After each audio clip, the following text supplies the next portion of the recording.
So നമ്മൾ ഇന്ന് start ചെയ്യുന്ന ടോപ്പിക്കാണ് over the counter agents for constipation. First പറയുന്നത് വാട്ട് ഈസ് കോൺസ്റ്റിപ്പേഷൻ. നമുക്ക് ഫസ്റ്റ് അറിയേണ്ട എന്താണ് കോൺസ്റ്റിപ്പേഷൻ എന്നാണ്. സോ കോൺസ്റ്റിപ്പേഷൻ എന്ന് പറഞ്ഞാൽ decrease in the frequency of fecal elimination. Okay, constipation നമ്മൾ കറക്റ്റ് ഡെഫിനിഷൻ എന്ന് പറഞ്ഞാൽ it is the decrease in the frequency of fecal elimination. നമ്മളുടെ ഫീക്കസിന്റെ ആ ഒരു ഫ്രീക്വൻസിയിൽ വരുന്ന കുറവിനെയാണ് നമ്മൾ കോൺസ്റ്റിപ്പേഷൻ എന്ന് പറയുന്നത്. സോ ആ ഒരു സ്റ്റൂൾ എന്ന് പറയുന്നത് it can be hard, it can be dry and sometimes it can be painful also. Okay, ഇപ്പോൾ ഒരു നോർമൽ സ്റ്റൂൾ ഫ്രീക്വൻസി റേഞ്ചസ് എന്ന് പറയുന്നത് 3 times daily to 3 times per week. ഇങ്ങനെയാണ് ഒരു നോർമൽ സ്റ്റൂൾ റേഞ്ച് വരുന്നത്. സോ അതിൽ കുറയുമ്പോഴാണ് നമുക്ക് ഈ കോൺസ്റ്റിപ്പേഷൻ പോലുള്ള കണ്ടീഷൻസ് വരുന്നത്. ഈ കോൺസ്റ്റിപ്പേഷൻ പോലുള്ള കണ്ടീഷൻസ് വരുമ്പോൾ പേഷ്യൻസിന് ബ്ലോട്ടിങ് വരാം, ഹെഡ് ഏക്ക് വരാം, ലോവർ ബാക്ക് പെയിൻ വരാം, അതേപോലെ ഒരു റെക്ടൽ ഫുൾനെസ്, ഓക്കെ, അങ്ങനെയൊക്കെയുള്ള കണ്ടീഷൻസും പേഷ്യൻസിന് വരാറുണ്ട്. മെയിൻ എപ്പിഡമിയോളജി എന്താന്ന് പറഞ്ഞാൽ ഏജ് എന്ന് പറയുമ്പോൾ കോൺസ്റ്റിപ്പേഷൻ എല്ലാ ഏജ് ഗ്രൂപ്പിലും കോമൺ ആണ്. പക്ഷേ കൂടുതലായിട്ടും 65 ഇയേഴ്സ് ഓഫ് ഏജിൽ കൂടുതലുള്ളവർക്കാണ് കോൺസ്റ്റിപ്പേഷൻ കൂടുതലായിട്ടും വരുന്നത്. ഇനി ജെൻഡർ നമ്മൾ പറയുകയാണെങ്കിൽ വുമൺ ആണ് ഏറ്റവും കൂടുതൽ ഉണ്ടാവുക ദാൻ മെൻ. അനദർ ഫാക്ടർ എന്ന് പറയുന്നത് ലൈഫ് സ്റ്റൈൽ ആണ്. അതായത് ഇപ്പൊ വാട്ടർ ഇൻടേക്ക് കുറവുള്ള പേഷ്യൻസിന്, അല്ലെങ്കിൽ ഫൈബർ ഇൻടേക്ക് കുറവുള്ള പേഷ്യൻസിന്, അല്ലെങ്കിൽ ഒരു പ്രോപ്പർ ആയിട്ടൊരു ന്യൂട്രീഷ്യസ് ഫുഡ് കഴിക്കാത്ത പേഷ്യൻസിനൊക്കെ ഈ കോൺസ്റ്റിപ്പേഷൻസ് വരാറുണ്ട്.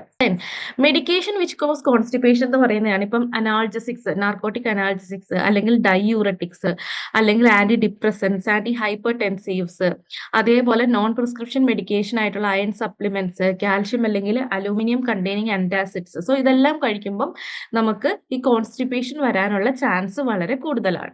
നോ, പ്രഗ്നൻസി ഒരു അനദർ ഇമ്പോർട്ടൻറ്റ് ഫാക്ടർ ആണ് ഫോർ കോൺസ്റ്റിപ്പേഷൻ. കാരണം എന്താണെന്ന് വെച്ചാൽ നമ്മുടെ യൂട്രസിന്റെ സൈസ് ഇൻക്രീസ് ചെയ്യും, അതേപോലെ ഹോർമോണൽ ചേഞ്ചസ് ഉണ്ടാവും. ദെൻ നമ്മൾ കാൽഷ്യം അയൺ കണ്ടെയ്നിങ് വിറ്റാമിൻസ് നമ്മൾ കൂടുതൽ കഴിക്കും. അതേപോലെ ഫിസിക്കൽ ആക്ടിവിറ്റീസ് കുറവായിരിക്കുമല്ലോ. സോ ഇതെല്ലാം കാരണം it can leads to constipation in pregnancy.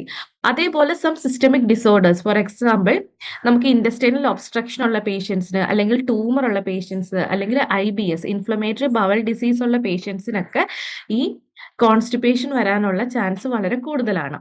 Now non pharmacological treatment ആയിട്ട് നമ്മൾ പറയുന്നതാണ് ഒന്ന് നമ്മുടെ ഫുഡ് ഇൻടേക്ക്, വാട്ടർ ഇൻടേക്ക് കൂട്ടുക. അതായത് അറ്റ്ലീസ്റ്റ് ഒരു 8 ഗ്ലാസ് വാട്ടർ നമ്മൾ കഴിക്കണം എന്നാണ് പറയുന്നത്. നോൺ കഫൈനേറ്റഡ് ലൈക്ക് ഡ്രിങ്ക്സ്, നമ്മൾ നോൺ കഫൈനേറ്റഡ് ആയിട്ടുള്ള ഡ്രിങ്ക്സ് ആണ് നമ്മൾ കഴിക്കേണ്ടത്. കഫൈനേറ്റഡ് can leads to constipation.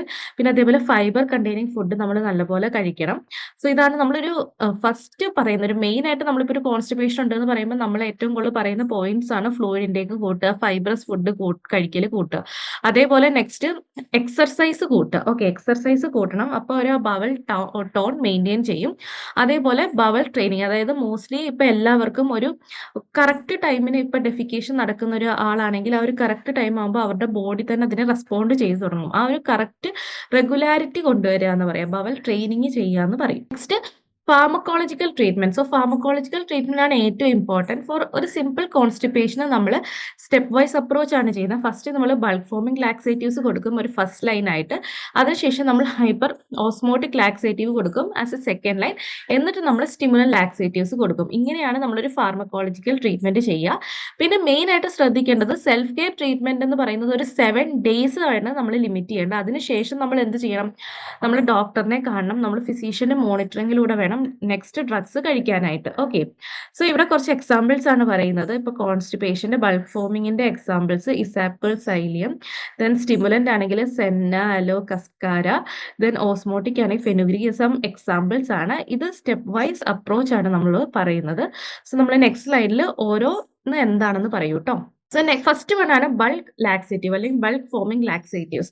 So ഈ ബൾക്ക് ലാക്സേറ്റീവ്സ് എന്ന് പറഞ്ഞാൽ it is A natural or synthetic polysaccharide or cellulose derivatives. Okay, അത് നാച്ചുറൽ ഓർ സിന്തറ്റിക് പോളിസാക്രൈഡ് ആവാം, അല്ലെങ്കിൽ സെല്ലുലോസ് ഡെറിവേറ്റീവ്സ് ആവാം. അത് എന്താ ചെയ്യാന്ന് വെച്ചാൽ ഈ സ്റ്റൂള് വാട്ടർ അബ്സോർബ് ചെയ്യും, എന്നിട്ട് സ്റ്റൂള് സോഫ്റ്റൻ ചെയ്യും. ഓക്കെ, ആ സ്റ്റൂള് വാട്ടർ അബ്സോർബ് ചെയ്തിട്ട് സ്റ്റൂള് സോഫ്റ്റൻ ചെയ്തിട്ട് ആ ബൾക്ക് കൂട്ടി, എന്നിട്ട് പെരിസ്റ്റാൾസിസ് കൂട്ടിയിട്ട് ആ ഫീക്കൽ റിമൂവൽ നമ്മുടെ ബോഡിയിൽ നിന്ന് നടക്കും. ഓക്കെ, സോ സോ അങ്ങനെ വേസ്റ്റ് റിമൂവൽ നമ്മുടെ ബോഡിയിൽ നിന്ന് നടക്കുന്ന പ്രോസസ്സിനെയാണ് നമ്മൾ ബൾക്ക് ലാക്സേറ്റീവ് എന്ന് പറയുന്നത്. അതായത് ഇതൊരു ബൾക്ക് ഫോം ചെയ്യും. ഒരു വാട്ടർ അബ്സോർപ്ഷൻ കൂട്ടിയിട്ട് ബൾക്ക് ഫോം ചെയ്യുന്നതിനാണ് നമ്മൾ ബൾക്ക് ലാക്സേറ്റീവ്സ് എന്ന് പറയുന്നത്. ഇതിന്റെ ഓൺസെറ്റ് ഓഫ് ആക്ഷൻ എന്ന് പറയുന്നത് 12 to 24 അവേഴ്സ് ആണ്.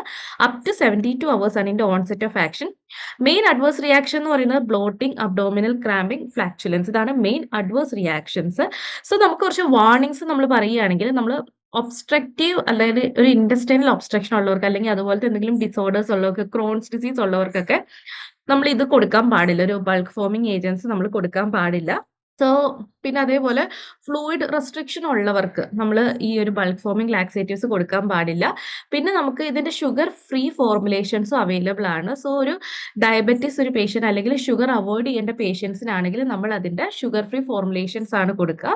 ദെൻ ഈ ഒരു ബൾക്ക് ഫോമിംഗ് ലാക്സേറ്റീവ് ആണെങ്കിലും അതിന്റെ യൂസ് നമ്മൾ 1 വീക്ക് വരെ ചെയ്യാൻ പറ്റുള്ളൂ. 1 വീക്കിന് ശേഷവും നമുക്ക് ഈ ഒരു ഡ്രഗ് നമ്മൾ അങ്ങനെ ലോങ് ടേം ബേസിസിൽ നമ്മൾ യൂസ് ചെയ്യാൻ പാടില്ല. ഫോർ പ്രിവെൻഷൻ നമുക്ക് 1 വീക്ക് വരെയാണ് നമ്മൾ കൂടുതലായിട്ടും ബൾക്ക് ഫോമിംഗ് ലാക്സേറ്റീവ്സ് ചൂസ് ചെയ്യാം. ഇനി എക്സാമ്പിൾസ് നമുക്ക് പറയുകയാണെങ്കിൽ മീഥൈൽ സെല്ലുലോസ്, പോളികാർബോപിൽ, ഹസ്ക് ഇതൊക്കെയാണ് നമ്മൾ മെയിൻ എക്സാമ്പിൾ ആയിട്ട് പറയുന്നത്. സൈലിയം, മീഥൈൽ സെല്ലുലോസ്, പോളികാർബോപിൽ ഒക്കെയാണ് മെയിൻ എക്സാമ്പിൾസ് ആയിട്ട് നമ്മൾ പറയുന്നത്. നെക്സ്റ്റ് ഡ്രഗ് ആണ് ഹൈപ്പർ ഓസ്മോട്ടിക് ലാക്സേറ്റീവ്സ്. സോ ഈ ഹൈപ്പർ ഓസ്മോട്ടിക് ലാക്സേറ്റീവ്സ് എന്ന് പറഞ്ഞാലും അതും എങ്ങനെയാണ് വർക്ക് ചെയ്യുന്നത്? It works by creating an osmotic gradient. അതും ഒരു ഓസ്മോട്ടിക് ഗ്രേഡിയന്റ് ക്രിയേറ്റ് ചെയ്യാണ്. സോ ഇങ്ങനെ ഓസ്മോട്ടിക് ഗ്രേഡിയന്റ് ക്രിയേറ്റ് ചെയ്യുമ്പോൾ അവിടെ ഒരു വാട്ടർ പുള്ള് നടക്കും ലാർജ് ഇൻറ്റസ്റ്റൈനിലേക്ക്. ഓക്കെ, വാട്ടർ പുള്ള് നടക്കും. അങ്ങനെ പെരിസ്റ്റാൾസിസ് കൂട്ടും, ബവൽ മോട്ടിലിറ്റി കൂട്ടും. ഇങ്ങനെയാണ് ഹൈപ്പർ ഓസ്മോട്ടിക് ലാക്സേറ്റീവ്സ് വർക്ക് ചെയ്യുക. സോ ഇത് പറഞ്ഞാല് നമുക്ക് ഒരു നോൺ പ്രിസ്ക്രിപ്ഷൻ ആയിട്ട് കിട്ടും. മോസ്റ്റ്ലി ഗ്ലിസറിൻ സപ്പോസിറ്ററി, അതൊരു 15 മിനിറ്റ്സ് ടു 1 അവർ ആണ് സപ്പോസിറ്ററി ആയിട്ട് യൂസ് ചെയ്യുന്നത് കൊണ്ട്. അതല്ലാണ്ട് നമുക്ക് കിട്ടുന്നതാണ് പോളി എത്തിലീൻ ഗ്ലൈക്കോൾ. അത് ഓറൽ ആയിട്ടാണ് നമ്മൾ യൂസ് ചെയ്യേണ്ടത്. അതിന്റെ ഓൺസെറ്റ് ഓഫ് ആക്ഷൻ എന്ന് പറയുന്നത് 1 to 3 ഡേയ്സ് ആണ്. ഇതിന്റെ മെയിൻ അഡ്വേഴ്സ് എഫക്ട് എന്ന് പറയുന്നത് ഡയേറിയ, നോസിയ, ബ്ലോട്ടിംഗ്, ക്രാമ്പിംഗ് ഇതൊക്കെയാണ് മെയിൻ അഡ്വേഴ്സ് എഫക്റ്റ് ആയിട്ട് നമ്മൾ പറയുന്നത്. പിന്നെ അതേപോലെ ഗ്ലിസറിൻ പ്രൊഡക്ട്സ് ആണെങ്കിൽ നമുക്ക് റെക്ടൽ ബേണിംഗ് വരും. ദെൻ വാർണിംഗ് ആയിട്ട് പറയുന്നത് കിഡ്നി ഡിസീസ് ഉള്ള പേഷ്യന്റ് അല്ലെങ്കിൽ പ്രഗ്നൻസി ഉള്ള പേഷ്യന്റ് അല്ലെങ്കിൽ ഇറിറ്റബിൾ ബവൽ സിൻഡ്രോം ഉള്ള പേഷ്യന്റ് അല്ലെങ്കിൽ ബ്രസ്റ്റ് ഫീഡിംഗ് പേഷ്യൻസിന് നമ്മളിത് അവോയ്ഡ് ചെയ്യണം. ഓക്കെ, ഞാൻ ഇതിന് ടൈപ്സ് ഉണ്ട്. ഒന്നാണ് പോളി എത്തിലീൻ ഗ്ലൈക്കോൾ. സോ ഈ പോളി എത്തിലീൻ ഗ്ലൈക്കോൾ ഹൈപ്പറോസ്മോട്ടിക് ലാക്സേറ്റീവ്സ് എന്ന് പറയുന്നത് വാട്ടർ റിട്ടൻഷൻ കൂട്ടും, സ്റ്റൂളിൽ വാട്ടർ റിട്ടൻഷൻ കൂട്ടും. അങ്ങനെയാണ് അതിന്റെ വർക്കിംഗ് ഉണ്ടാവുക. ദെൻ ലാക്ടുലോസ് എന്ന് പറഞ്ഞാൽ ഇതൊരു ഷുഗർ ലൈക്ക് സബ്സ്റ്റൻസ് ആണ്. ഓക്കെ, ലാക്ടുലോസ് എന്ന് പറയുന്നത് ഒരു ഷുഗർ ലൈക്ക് സബ്സ്റ്റൻസ് ആണ്. സോ ഇത് ഇൻഡസ്റ്റൈനിൽ വെൽ അബ്സോർബ്ഡ് അല്ല. സോ അതെന്താ ചെയ്യുക? സ്റ്റൂളിനെ സോഫ്റ്റൻ ആക്കാൻ സഹായിക്കും, വാട്ടർ കണ്ടന്റ് കൂട്ടി. സോ ഇതെല്ലാം ഇത് ഏത് ടൈപ്പ് ആണെങ്കിലും ഹൈപ്പറോസ്മോട്ടിക് ആണെങ്കിലും വാട്ടർ കണ്ടന്റ് കൂട്ടി നമ്മളെ എക്സ്ക്രീഷന് സഹായിക്കുകയാണ് ചെയ്യുക. ദെൻ സോർബിറ്റോൾ ആൻഡ് മാനിറ്റോൾ ആണെങ്കിൽ these sugar alcohol have hyperosmotic property and is used as laxatives.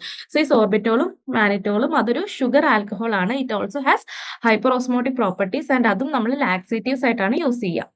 Next one ആണ് സ്റ്റിമുലന്റ് ലാക്സേറ്റീവ്സ്. സോ ഈ സ്റ്റിമുലന്റ് ലാക്സേറ്റീവ്സ് എന്ന് പറഞ്ഞാൽ നമ്മൾ ഈ ഒരു ബൾക്ക് ഫോമിങ് അല്ലെങ്കിൽ ഹൈപ്പർ ഓസ്മോട്ടിക് ഏജൻസ് എല്ലാം യൂസ് ചെയ്തിട്ടും ഒരാൾക്ക് ഈ ഒരു കോൺസ്റ്റിപ്പേഷൻ മാറുന്നില്ലെങ്കിൽ നമ്മൾ നെക്സ്റ്റ് ചൂസ് ചെയ്യുന്നതാണ് സ്റ്റിമുലന്റ് ലാക്സേറ്റീവ്സ് എന്ന് പറയുന്നത്. ഈ സ്റ്റിമുലന്റ് ലാക്സേറ്റീവ്സ് എന്ന് പറയുന്നത് അത് എന്താ അതിന്റെ മെക്കാനിസം എന്ന് വെച്ചാൽ ഇൻഡസ്റ്റൈനൽ മ്യൂക്കോസയിൽ അല്ലെങ്കിൽ ആ ഒരു നെർവ് എൻഡിങ്ങിലൊക്കെ ഒരു ഇറിറ്റേഷൻ അത് ഉണ്ടാക്കും, ഒരു സ്റ്റിമുലേഷൻ ഉണ്ടാക്കും.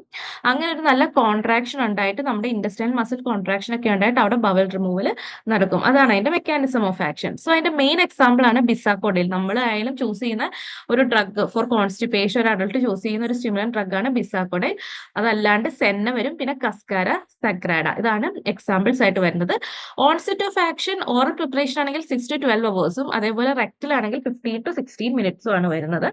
ഇനി അഡ്വേഴ്സ് എഫക്റ്റ് ആയിട്ട് നമുക്ക് പറയാൻ പറ്റുക അബ്ഡോമിനൽ ക്രാമ്പിംഗ് ഉണ്ടാവും, നമുക്ക് പെയിൻ ഉണ്ടാവും ഇതെടുക്കുമ്പം. പിന്നെ ഇലക്ട്രോലൈറ്റ് ഫ്ലൂയിഡ് ഡെഫിഷ്യൻസി വരാം, അതേപോലെ പ്രോട്ടീൻ ലോസ് ഉണ്ടാവും, മാലബ്സോർപ്ഷൻ വരാം, പിന്നെ ഹൈപ്പോകലീമിയ അങ്ങനത്തെ ചാൻസസ് ഒക്കെ വരാനുള്ള ചാൻസ് ഉണ്ട്. നൗ വാർണിംഗ് എന്ന് പറയുന്നത് നമുക്ക് എല്ലാത്തിനും പറയുന്ന പോലെ നമുക്കൊരു IBD അല്ലെങ്കിൽ ഒരു ഇൻഡസ്ട്രിയൽ ഒബ്സ്ട്രക്ഷൻ ഉള്ള പേഷ്യൻസിന് നമുക്കിത് കൊടുക്കാൻ പറ്റില്ല. അതേപോലെ കോളോണിൽ എന്തെങ്കിലും പൂർലി ഫംഗ്ഷൻ കോളോൺ ഒരു പേഷ്യന്റ് ആണെങ്കിൽ അവർക്ക് നമ്മളിത് കൊടുക്കാൻ പാടില്ല. സോ ഈ സെന്നസോയിഡ്സ് ഇപ്പൊ നമ്മൾ സെന്നയാണ് യൂസ് ചെയ്യുന്നതെങ്കിൽ അതൊരു യൂറിൻ ഡിസ്കളറേഷൻ ഉണ്ടാവും, നമ്മൾ പേഷ്യൻസിനോട് പറയണം. അല്ലെങ്കിൽ അവർ പേടിക്കാനുള്ള ചാൻസ് ഉണ്ട്, കാരണം the urine can be pink or red or yellow or brown. So അതൊരു ഹാംലെസ് എഫക്റ്റ് ആണ്. സോ പക്ഷേ നമ്മളത് പേഷ്യന്റിനോട് പറയണം ആസ് എ വാർണിംഗ്. പിന്നെ നമ്മൾ പറയുകയാണെങ്കിൽ ബിസാക്കോഡൽ ടാബ്ലറ്റ് ആണ് നമ്മൾ ചൂസ് ചെയ്യുന്നതെങ്കിൽ അത് നമ്മൾ ക്രഷ് ചെയ്യാനോ ചൂവ് ചെയ്യാനോ പാടില്ല, നമ്മൾ ഡയറക്ട്ലി സോളോ ചെയ്യാണ് വേണ്ടത്, കാരണം അത് എൻട്രിക്കോട്ടിക് ആണ്. ഓക്കെ, നെക്സ്റ്റ് വൺ ആണ് ഇമോലിയൻ ലാക്സേറ്റീവ്. ലാക്സേറ്റീവ്. ഇമോലിയൻ ലാക്സേറ്റീവ് എന്ന് പറഞ്ഞാൽ അതൊരു സർഫാക്റ്റന്റ് ആയിട്ടാണ് ആക്ട് ചെയ്യുക. സോ അതെങ്ങനെയാന്ന് വെച്ചാൽ അത് വാട്ടറിന്റെ മൂവ്മെന്റ് അലോ ചെയ്യും. Okay, it will allow the movement of water into the stool. അങ്ങനെ ആ സ്റ്റൂൾ സോഫ്റ്റ് ആവും, എന്നിട്ട് ഈസി ആയിട്ട് പാസ് ആവും. ഓക്കെ, സോ നമുക്ക് ഇപ്പൊ ഒരു ഹാർഡ് സ്റ്റൂൾ ഉള്ള ഒരു പേഷ്യൻസിന് നമ്മൾ കൂടുതലായിട്ടും ചൂസ് ചെയ്യുന്നതാണ് ഇമോലിയൻ ലാക്സേറ്റീവ്സ്. ഓക്കെ, പക്ഷെ ഇമോലിയൻ ലാക്സേറ്റീവ്സിന് ബാക്കിയുള്ള ലാക്സേറ്റീവ്സിനെ വെച്ച് കുറച്ച് അഡ്വേഴ്സ് എഫക്റ്റ് ഉള്ളെങ്കിലും നമ്മൾ ഇതൊരു നമുക്ക് ഒരു എഫക്റ്റീവ് ലാക്സേറ്റീവ് ആയിട്ട് നമുക്ക് യൂസ് ചെയ്യാൻ പറ്റില്ല. നമ്മളൊരു എക്സാമ്പിൾ ആയിട്ട് പറയുന്നതാണ് ഡോക്യുസൈറ്റ് സോഡിയം. അതാണ് ഒരു ഇമോലിയൻ ലാക്സേറ്റീവിന്റെ മെയിൻ ഇൻഗ്രീഡിയന്റ്, ഒരു കോമൺ ഇൻഗ്രീഡിയന്റ് ആയിട്ട് നമ്മൾ പറയുന്നത്. അതിന്റെ ഓൺസെറ്റ് ഓഫ് ആക്ഷൻ എന്ന് പറയുന്നത് 24 to 72 അവേഴ്സ് ആണ്. അതിന്റെ അഡ്വേഴ്സ് എഫക്ട് ഡയേരിയ, അതേപോലെ ക്രാമ്പിങ്ങും, മൈൽഡ് ക്രാമ്പിങ്ങും ഉണ്ട്. പിന്നെ മെയിൻ വാർണിംഗ് ആയിട്ട് നമ്മൾ പറയുന്നത് നോസിയ ആൻഡ് വോമിറ്റിംഗ് ഉള്ള പേഷ്യൻസിന് നമ്മൾ ഇത് കൊടുക്കാൻ പാടില്ല. അതേപോലെ അപ്പൻഡിസൈറ്റ് സിംറ്റംസ് ഉള്ള പേഷ്യൻസിനും നമ്മൾ ഇത് കൊടുക്കാൻ പാടില്ലാതാണ് മെയിൻ നമ്മൾ പറയുന്നത്. നെക്സ്റ്റ് വണ്ണാണ് സലൈൻ ലാക്സേറ്റീവ്സ്. സോ ഇതിൽ mostly sodium and magnesium salts ആണുള്ളത്. It include sodium and magnesium salts. So ഇത് വാട്ടറിനെ കോളോണിലേക്ക് ഡ്രോ ചെയ്യാണ് മെയിൻ ആയിട്ട് ചെയ്യുക, വാട്ടറിനെ കോളോണിലേക്ക് എടുക്കുകയാണ് മെയിൻ ആയിട്ട് ചെയ്യുക. സോ മെയിൻ എക്സാമ്പിൾ ആയിട്ട് നമ്മൾ പറയുന്നതാണ് മെഗ്നീഷ്യം സിട്രേറ്റ് അല്ലെങ്കിൽ magnesium hydroxide, milk of magnesium, അതേപോലെ തന്നെ സോഡിയം ഫോസ്ഫേറ്റ്. ഇതാണ് നമ്മൾ മെയിൻ എക്സാമ്പിൾ ആയിട്ട് പറയുന്നത്. ഓൺസെറ്റ് ഓഫ് ആക്ഷൻ എന്ന് പറയുന്നത് 30 minutes to 3 hours ആണ് onset of action.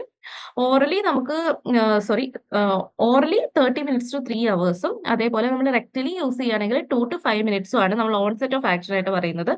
Side effects mainly abdominal ക്രാമ്പിങ് വരും, എക്സസീവ് ഡയൂറസിസ് വരും, അതേപോലെ നോസിയ, വൊമിറ്റിംഗ്, പിന്നെ ഹൈപ്പർ മെഗ്നീഷ്യമീയ. ഈ ഒരു കണ്ടീഷൻ നമുക്ക് അവിടെ ഇലക്ട്രോലൈറ്റ് ഇംബാലൻസിൽ വരാറുണ്ട്. ഇനി മെയിൻ നമ്മൾ വാർണിംഗ് ആയിട്ട് പറയുന്നത് ഈ പ്രൊഡക്റ്റ് നമ്മൾ റെഫ്രിജറേഷൻ ചെയ്ത് കഴിഞ്ഞാൽ അതിന്റെ പലറ്റബിലിറ്റി കൂടും, അങ്ങനെ അത് ക്രിസ്റ്റലൈസേഷൻ പ്രിവെന്റ് ചെയ്യും. ഇതൊരു നമ്മൾ മെയിൻ പോയിന്റ് ആയിട്ട് പറയുന്നുണ്ട്. ഓക്കെ, പിന്നെ അഡൽട്ട് ഡോസ് എന്ന് പറയുന്നത് consumption of 1 full spoon of water. Okay, 1 full spoon അല്ല, 1 full ബോട്ടിലാണ് നമ്മൾ ഒരു അഡൽട്ട് ഡോസ് ആയിട്ട് നമ്മൾ പറയുന്നത്. പിന്നെ ഒരു സോഡിയം റെസ്ട്രിക്ഷൻ ഉള്ള, ഇപ്പൊ ഞാൻ പറഞ്ഞു ഇതിൽ ഓൾറെഡി നമുക്ക് സോഡിയം അല്ലെങ്കിൽ മെഗ്നീഷ്യം കണ്ടന്റ് ഉണ്ട്. സോ ഒരു സോഡിയം റെസ്ട്രിക്ഷൻ ഉള്ള പേഷ്യൻസിലാണ്, ഫോർ എക്സാമ്പിൾ ഇപ്പോൾ ഹാർട്ട് ഫെയിലിയർ അല്ലെങ്കിൽ എഡിമ അല്ലെങ്കിൽ റീനൽ ഫെയിലിയർ ഉള്ള പേഷ്യൻസിനാണെങ്കിൽ നമുക്കിത് ചൂസ് ചെയ്യാൻ പാടില്ല. ഓക്കെ, അതേപോലെ കിഡ്നി ഡിസീസ് ഉള്ള ഒരു പേഷ്യന്റിനാണെങ്കിൽ നമുക്ക് മെഗ്നീഷ്യം കണ്ടെയ്നിങ് പ്രൊഡക്ട്സ് നമ്മൾ ചൂസ് ചെയ്യാൻ പാടില്ല. അപ്പൊ നമ്മൾ കറക്റ്റ് പ്രൊഡക്റ്റ് നോക്കിയിട്ട് വേണം നമ്മൾ ചൂസ് ചെയ്യാൻ വേണ്ടിയിട്ട്. നെക്സ്റ്റ് വൺ ആണ് ലൂബ്രിക്കൻ ലാക്സേറ്റീവ്സ്. സോ ലൂബ്രിക്കൻ ലാക്സേറ്റീവ്സിന്റെ മെയിൻ എക്സാമ്പിൾ ആണ് മിനറൽ ഓയിൽ. സോ ഇതാണ് ഒരേ ഒരു അവൈലബിൾ, ഈ ഒരു ഏജന്റ് ആണ് ഈ ലൂബ്രിക്കൻ ലാക്സേറ്റീവ്സ് അവൈലബിൾ ആയിട്ടുള്ളത്. സോ ഇതിന്റെ മെയിൻ വർക്കിംഗ് എങ്ങനെയാന്ന് വെച്ചാൽ കോളോണിൽ വാട്ടർ റിട്ടൻഷൻ കൂട്ടിയിട്ട് സ്റ്റൂള് ഈസി ആയിട്ട് റിമൂവ് ചെയ്യുകയാണ് ഇതിന്റെ മെയിൻ മെക്കാനിസം. സോ ഇതിന്റെ ഓൺസെറ്റ് ഓഫ് ആക്ഷൻ എന്ന് പറയുന്നത് oral dosing 6 to 8 hours, rectal dosing 5 to 15 minutes ആണ് ഓൺസെറ്റ് ഓഫ് ആക്ഷൻ ആയിട്ട് വരുന്നത്. ഇനി അഡ്വേഴ്സ് എഫക്റ്റ് ആയിട്ട് നമുക്ക് പറയാൻ പറ്റുക ഇച്ചിങ്, അതേപോലെ പെരിയേനൽ ഡിസ്കംഫർട്ട് ആണ് മെയിൻ അഡ്വേഴ്സ് എഫക്റ്റ് ആയിട്ട് നമ്മൾ പറയുന്നത്. ഇനി ഇതിന്റെ മെയിൻ വാർണിംഗ്സ് എന്ന് പറയുന്നത് മിനറൽ ഓയിൽ നമ്മുടെ ഫാറ്റ് സോലുബിൾ വിറ്റമിൻസിന്റെ അബ്സോർപ്ഷൻ ഡിക്രീസ് ചെയ്യും. നമ്മുടെ ഫാറ്റ് സോലുബിൾ വിറ്റമിൻസ് എന്ന് നമ്മൾ പറയുന്നത് vitamin A, D, E and K. Okay, so നമ്മൾ അത് നോക്കി വേണം നമ്മൾക്ക് ഇത് കൊടുക്കാൻ വേണ്ടിയിട്ട്. ഓക്കെ, ആ വിറ്റമിൻ ഡെഫിഷ്യൻസി ഉള്ള പേഷ്യൻസ് നമുക്ക് ഇത് കൊടുത്തു കഴിഞ്ഞാൽ ആ ഒരു ഫാറ്റ് സോലുബിൾ വിറ്റാമിൻസിന്റെ അബ്സോർപ്ഷൻ ഇത് റെഡ്യൂസ് ചെയ്യും. പിന്നെ നമ്മൾ മിനറൽ ഓയിൽ എംപ്റ്റി സ്റ്റൊമക്കിലാണ് എടുക്കുക. Okay, mineral oil we are taking mineral oil ഞാൻ എംപ്റ്റി സ്റ്റൊമക്ക്.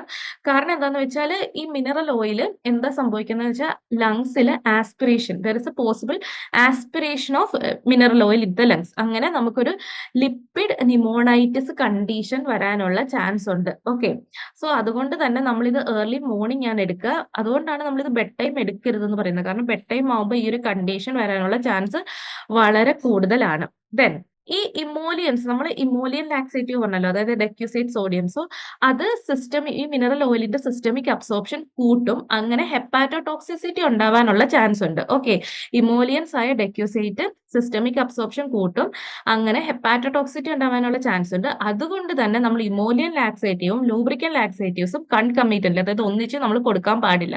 കാരണം there is a chance of hepatotoxicity. Then mineral oil എന്ന് പറയുന്നത് മോസ്റ്റ്ലി കോൺട്രാഇൻഡിക്കേറ്റഡ് ആണ് for patients with rectal bleeding, അതേപോലെ age less than 6 years and appendicitis ഉള്ള പേഷ്യൻസിലൊക്കെ ഇത് contraindicated ആണ്. ഓക്കെ, സോ ഇത്രയാണ് about constipation and the non pharmacological, pharmacological and epidemiology of constipation. I hope you understand. Thank you.